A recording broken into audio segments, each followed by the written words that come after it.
नमः शिवाय, नमः शिवाय, नमः शिवाय। चलिए एक बार फिर शुरू करते हैं महाशिव पुराण का अगला भाग, शेष भाग। इस प्रकार ध्यान तथा उत्तम पार्थिव लिंग पूजन करके गुरु के दिए हुए पंचाक्षर मंत्र का विधि पूर्वक जप करें। विप्रवरों, विद्वान पुरुष को चाहिए कि वह देवेश्वर शिव को प्रणाम करके नाना प्रकार के स्तुतियों द्वारा उनका स्तवन करे और शतरुद्रीय का पाठ करे। तत्पश्चात अंजलि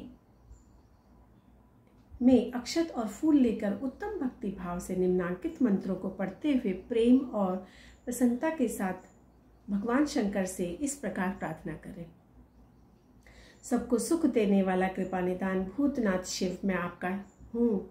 आपके गुणों में ही मेरे प्राण बसते हैं, अथवा आपके गुण ही मेरे प्राण, मेरे जीवन सर्वस्व है। मेरा चित्त सदा आपके ही चिंतन में लगा हुआ है। यह जानकर मुझ पर प्रसन्न होइए, कृपा कीजिए। शंकर, मैंने अनजाने में जानबूझकर यदि कोई कभी जप और पूजन आदि किया हो तो आपकी कृपा से वह सफल हो जाए। गौरीनाथ, मैं आधुनिक युग का महान पापी हूँ, पतित हूँ, और आप सदा से ही परम महान पतित पावन है। इस बात का विचार करके आप जैसा चाहें वैसा करें। महादेव, सदाशिव, वेदों, पुराणों, नाना प्रकार के शास्त्रीय सिद्धांतों और विभिन्न महर्षियों ने भी अब तक आपको पूर्ण रूप से नहीं जाना है, फिर मैं कैसे जान सकता हूँ?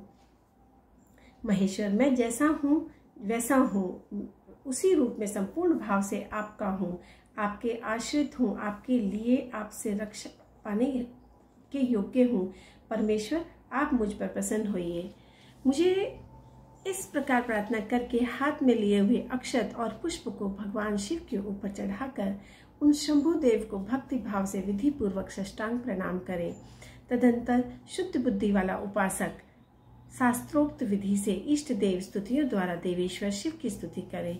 इसके बाद गला बजाकर यानी कि गले से व्यक्त अव्यक्त शब्द का उच्चारण करके पवित्र एवं विनीत चित्त वाला भगवान को प्रणाम करें। फिर आदर पूर्वक विज्ञप्ति करें और उसके बाद विसर्जन। मुनिवर, इस प्रकार विधि पूर्वक पार्थिव पूजा बताई गई और वह भोग और मोक्ष देने वाली तथा भगवान शिव के प्रति भक्ति भाव को बढ़ाने वाली हो। अध्याय 19-20 समाप्त हो चुका है। अब हम पार्थिव पूजा की महिमा और शिव नैवेद्य भक्षण के विषय में निर्णय का बिल्व का महत्व हम बता रहे हैं इसमें। तदंतर ऋषियों के पूछने पर किस कामना की पूर्ति के लिए कितने पार्थिव लिंगों की पूजा करनी चाहिए और इस विषय का वर्णन करके सूची बोले, महर्षियों, पार्थिव लिंगों की पूजा कोटि कोटि यज्ञों का फल देने वाली है। कलयुग में लोगों के लिए शिवलिंग पूजन जैसा श्रेष्ठ दिखाई देता है वैसा दूसरा कोई साधन नहीं है। यह समस्त शास्त्रों का निश्चित सिद्धांत है। शिवलिंग भोग और मोक्ष देने वाला है। 3 प्रकार के कहे गए हैं, उत्तम, मध्यम, अधम, जो 4 अंगुल ऊंचा हो और देखने में सुंदर हो और वेदी से युक्त हो। उस शिवलिंग को शास्त्रज्ञ महर्षियों ने उत्तम कहा है। उसमें आधा मध्यम, उससे आधा अधम माना गया है। इस तरह 3 प्रकार के शिवलिंग कहे गए हैं जो उत्तरोत्तर श्रेष्ठ है। ब्राह्मण, क्षत्रिय, वैश्य, शूद्र अथवा विलोम संकर कोई भी क्यों न हो, वह अपने अधिकारक के अनुसार वैदिक अथवा तांत्रिक मंत्र से सदा आदर पूर्वक शिवलिंग की पूजा करें। ब्राह्मणों, महर्षियों द्वारा कहने से क्या लाभ? शिवलिंग का पूजन करने से में स्त्रियों तथा अन्य सब लोगों का अधिकार है। द्विजों के लिए वैदिक पद्धति से शिवलिंग की पूजा करना श्रेष्ठ है, परंतु अन्य लोगों के वैदिक मार्ग से पूजा करने की सम्मति नहीं है। वेदज्ञ द्विजों की वैदिक मार्ग से ही पूजन करना चाहिए, अन्य मार्ग से नहीं। वह भगवान शिव का कथन है। दधीची और गौतम आदि के शाप से जिनका चित्त दग्ध हो गया, उन द्विजों के वैदिक कर्म में श्रद्धा नहीं होती। जो मनुष्य वेदों तथा स्मृतियों में कहे हुए सत्कर्मों की अवहेलना करके दूसरे कर्म को करने लगता है, उसका मनोरथ कभी सफल नहीं होता।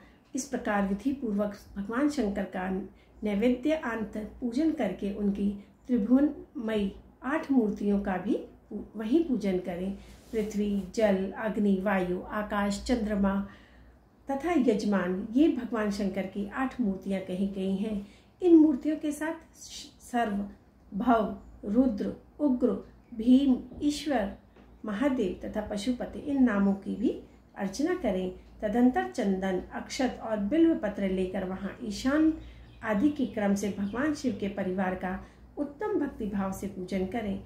ईशान, नंदी, चंड, महाकाल, भृंगी, वृष, स्कंद, कर्पेदेश्वर, सोम तथा शुक्र, ये 10 शिव के परिवार हैं जो क्रमश ईशान आदि 10 दिशाओं में पूजनीय हैं। तत्पश्चात भगवान शिव के समक्ष वीरभद्र का और पीछे कीर्ति मुख का पूजन करके विधि पूर्वक 11 रुद्रों का पूजा करें। इसके बाद पंचाक्षर मंत्र का जप करके शतरुद्रीय स्तोत्र का नाना प्रकार की स्तुतियों का तथा शिव पंचांग का पाठ करें। तत्पश्चात परिक्रमा और नमस्कार करके शिवलिंग का विसर्जन करें। इस प्रकार मैंने शिव पूजन की संपूर्ण विधि का आदरपूर्वक वर्णन किया। रात्रि में देव कार्य को सदा उत्तराभिमुख होकर ही करना चाहिए। इसी प्रकार शिव पूजन का पवित्र भाव से सदा उत्तराभिमुख होकर ही करना चाहिए। जहाँ शिवलिंग स्थापित हो उससे पूर्व दिशा का आश्रय लेकर नहीं बैठना और खड़ा होना चाहिए, क्योंकि वह दिशा भगवान शिव के आगे या सामने पड़ती है।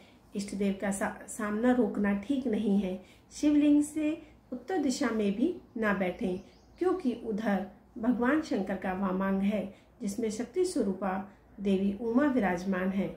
पूजक को शिवलिंग से पश्चिम दिशा में भी नहीं बैठना चाहिए, क्योंकि वह आराध्य देव का पृष्ठ भाग है। पीछे की ओर पूजा करना उचित नहीं है, अतः अविशिष्ट दक्षिण दिशा ही ग्राह्य है, उसी को आश्रय लेना चाहिए। तात्पर्य यह है कि शिवलिंग से दक्षिण दिशा में उत्तराभिमुख होकर बैठें और पूजा करें। ये एक बहुत मुख्य बात बताई है कि हमें किस दिशा में हमें बैठ के पूजन करना चाहिए शिव जी का।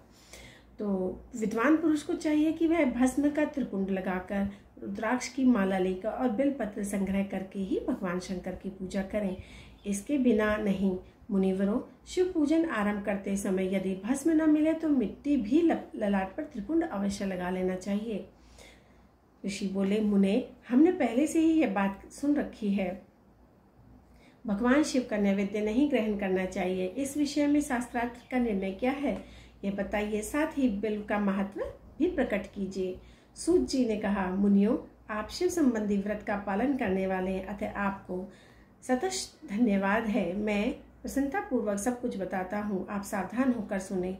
जो भगवान शिव का भक्त है वह भीतर बाहर से पवित्र और शुद्ध है, उत्तम व्रत का पालन करने वाला तथा दृढ़ निश्चय से युक्त और शिव नैवेद्य का अवश्य भक्षण करे। भगवान शिव का नैवेद्य आग्रह और यह इस भावना को मन से निकाल दें कि शिव का नैवेद्य की को देख कर लेने मात्र से भी सारे पाप दूर हो जाते हैं। उसको खा लेने पर तो करोड़ों पुण्य अपने भीतर आ जाते हैं। आए हुए शिव नैवेद्य को सिर झुकाकर प्रसन्नता के साथ ग्रहण करना चाहिए और शिव स्मरण पूर्वक उसका भक्षण करें। आए हुए शिव नैवेद्य को जो यह कहकर एक दूसरे समय में ग्रहण करूंगा कह के टाल देता है, लेने में देरी करता है, वह मनुष्य निश्चय ही पाप से बंध जाता है। जिसकी शिव की दीक्षा ली हो उस शिव भक्त के लिए वह शिव नैवेद्य अवश्य भक्षणीय है। ऐसा कहा जाता है कि शिव की दीक्षा में युक्त शिव भक्त पुरुष के लिए भी सभी शिवलिंगों का नैवेद्य शुभ एवं महाप्रसाद है, अतः वह उसका अवश्य भक्षण करे। परंतु जो अन्य देवताओं की दीक्षा से युक्त है और शिव भक्ति में भी मन को लगाए हुए हैं, उनके लिए शिव नैवेद्य भक्षण के लिए विषय का निर्णय क्या है।